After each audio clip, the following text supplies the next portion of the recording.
Yeah, right. Shall we have a real Eh. palate cleanse? Yes, please. Shall we go And back? I'm gonna drink. Shall we go back to shall we farm a particular mine that we like to farm every so often when they do stupid things?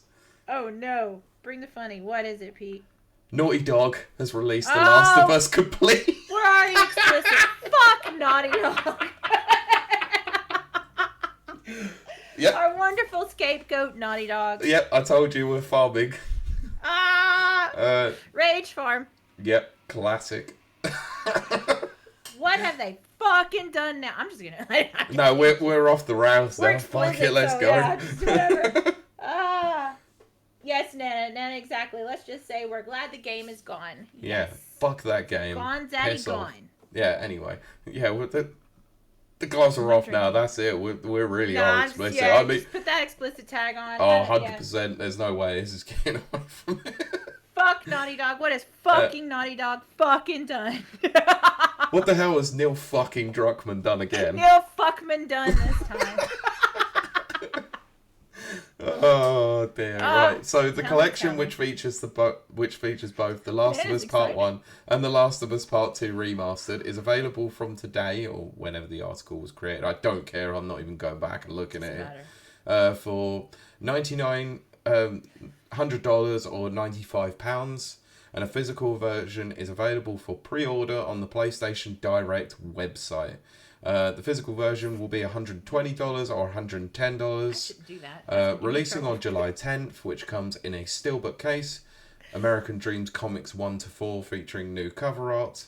A set of 4 lithographic art prints. And a thank you letter from Neil Druckmann. Jesus Christ. My God. Does this guy have... You were speaking about narcissism? Yeah. This guy. That's his walking definition. This freaking guy. Pander. Yeah. Love me.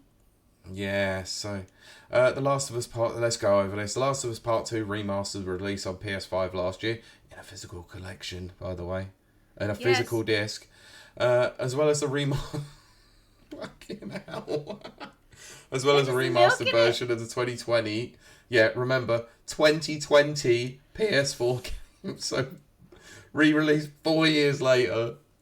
It includes a trio of lost levels, which features playable sequences previously cut from the game, and a roguelike survival mode called No Return. Wow. And it says people want to buy this, but complain about Mario Kart World costing too much. I was getting to that. Okay. Because I'm ready. I'm like, I'm loaded, man. I'm loaded. I'm ready to talk about this. I'm not going into any more of this article. It's just a puff piece talking about it now. But the last thing is obviously that season 2 of The Last of Us on HBO or Sky Atlantic in the UK is airing this month, tonight actually. I'm not watching it, but not because like the quality's bad or anything like that. I do not like this arc. Oh, I don't. I'm gonna wait till it. Look, I'm still going to watch it. I will still watch it. No, I'll wait. Are you going to watch it as it happens? Or are you going to save it up? No, I'm going to watch it as it happens. I want to know. I don't want to know details because I don't like spoilers. No. I will let you know. Good or bad. I'll let you know what my thoughts is, and obviously if they end up changing the narrative any slightly or even in orders. They have to though. No, well, if they change the ordering of events, which I may have heard they might have done, then things might be slightly different. Nana says they are who we thought they were. Frauds. No. Let's call it how it is. Let's call it how it really is.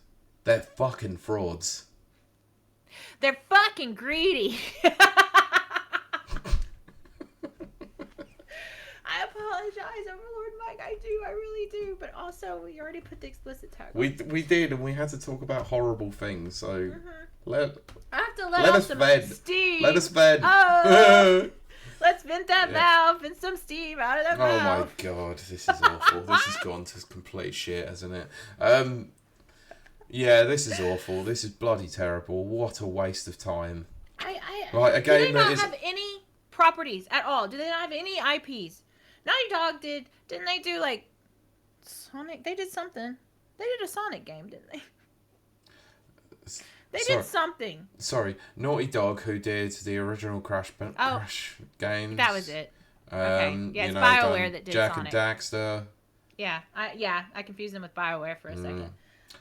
The Uncharted games. Who says if we all cuss and fuck it? Good. Join the club. It's true. Now it says it. I mean, it's been a while since one of those episodes, so why not? Exactly, it has. We gotta have at least one. Get one in the tank. I have no more respect for Dotty Dog. I don't have any more respect for Naughty Dog. They're cash cow. They're just The Last of Us is their cash cow, I should say. We need more creatives. We need more IPs. Something. The dadgum video game landscape this year has been barren. I'm not going to insult anyone. No. I was going to make a very bad joke, but it has been barren as a barren thing. Barren as dead things. There's nothing out there. There's nothing. Anyway, so Nana put in the chat, and I have to absolutely agree, they have IPs, but Neil Suckman is just a hack who refuses to use any of them because his name is not on them. I mean, and you would think if he's this great, wonderful, visionary genius that he purports himself to be, he would be creating and creating and creating. But he's put nothing out! No, he is. He's currently writing and directing that game Intergalactic, The Heretic Prophet, and it looks absolutely abhorrently bullshit. It's going to be so terrible. I don't like to call games before we see anything. But Neil Druckmann's probably using AI to write it. I said it! I said it! I do wonder whether or not he is just a narcissistic AI in a human body. Yeah, but there's a reason I said that, by the way. That's not just me just being generically insulting. Yeah. If you know the history of Neil Druckmann, he has always relied on more talented people, Amy Hennig being the absolute first. Amy Hennig being one of them. Evan Peters, I think it was, who helped co-write The Last of Us. It's not. I don't think it was Evan Peters, because Evan Peters is an actor. But it's Evan somebody. Hang on. Yeah, carry on with the point. Cerny, do it. Cerny, fix it. Yes, he can. Yeah, my point. Bruce Stanley, sorry. Exactly. He surrounds himself with much talent. He doesn't. I'm sorry. Back up. He's come up through the ranks with much more talented people who came up with the ideas, who wrote the dialogue, who did all that. Bruce Straley, not Stanley. Stupid idiot. Oh, okay. I just misread. Anyway. And so now here he is. He's alienated everyone because he got rid of them in the most terrible way. Amy Hennig was cast out in just the worst way. Yeah, she was working on Uncharted 4 and then basically turfed out by Neil Druckmann, took over the whole thing and took all the critical acclaim. He did. And so when I jokingly say he's using AI to write it, there is precedence. Not that he's used AI, but he used to rely on more talented people, and he doesn't have that right now. He's that is a man that has failed upwards his entire career. You hear that phrase and you think, oh, that's so silly or whatever, but then you see it happen amongst politicians and other things. But Neil Druckmann is the absolute definition of that. He has failed upwards. He's not done anything, and yet there is a section of society that absolutely worships him. We've seen it. We've mostly seen his own fan club. Who was it that was kissing his ass a couple of weeks ago? Alex Garland. It wasn't Joseph Ferris. But it was somebody. It wasn't Joseph, right? No, it was Alex Garland, the writer for 28 Days Later. Yeah, that's it. He's freaking kissing his ass.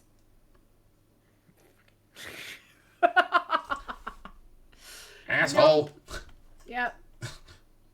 Anyway. Let's go on. Even though that was fun, I did enjoy that very much. Yeah.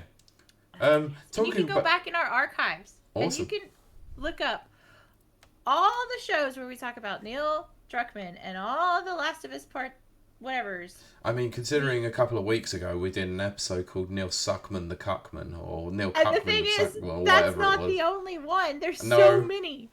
If you also want to join and use your hate, use your anger, you will enjoy those very much. Yeah, there aren't many people in the video games industry that ruffle my feathers, grind my gears, absolutely pisses me the fuck off. And both of us, because it's because Pete and I are very different people. Believe it or not, we don't actually always agree. But on Drucker, I disagree. Do ya, Pete? I do on this occasion. No, I'm joking. Yeah. No, I just we are unified in the fact that we both absolutely despise this man. And I don't want anyone to take this wrong, because I do love The Last of Us, the first one, and I do adore The Last of Us TV show. No, let me just say this. The product is not the issue. Oh, no, there are issues with it. There are absolutely huge glaring issues with it. Its combat system is absolutely fucking diabolical. It's awful. We get technical, yes. Like, yes, 100%. Like, even for a PS3 game, a very late PS3 game, it was fucking muddy and disgusting at times. Like, it wasn't a nice looking game by any stretch of the imagination. Yeah. Like, but this has been being hypercritical. The story itself is a near masterpiece, I would say, in terms of video game narratives. It is. I do. I mean, it was perfect to adapt into a TV show, which is what they did, and the first series is very good. Even if they did have a stupid focus on certain side stories that didn't need to be told, but it's fine. I still love episode 3. Don't get me wrong, I love the episode, but it was something that was so minimal in The Last of Us game. And they turned a whole episode into it, and fine, whatever. Very good episode, unnecessary. Probably shouldn't have had it when it meant that you rushed your entire final episode, last 2-3 hours of the game into a 45-minute episode. Yes, I watched it again recently. It's fucking brilliant, but still. And I know this isn't the Never Watchers, but I'm just going to say this and we're going to move on. HBO is notorious for rushing the end of their dadgum series, because Game of Thrones, don't get me started. Well, they had no source material, but that's because George R.R. Martin decided to spend 14 years on fucking writing it and not actually writing. Yes, he also got into a huge disagreement with the showrunners. He did. And they should have listened to him. They should have fucking listened to him. And funnily enough, the same thing happened on House of the Dragon, because he was involved in the first season and then absolutely fell out with the fucking showrunners again. And I don't understand why they will not listen to the, first of all, creator of these characters. And every time he leaves, the shows crash and burn. Because he's an actual writer and they are just showrunners. Funnily enough, there is actually a good way of doing it, adapting your source material into a good TV show.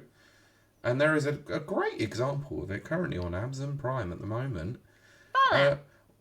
No. Get out. No, I love Fallout. They did such a good job.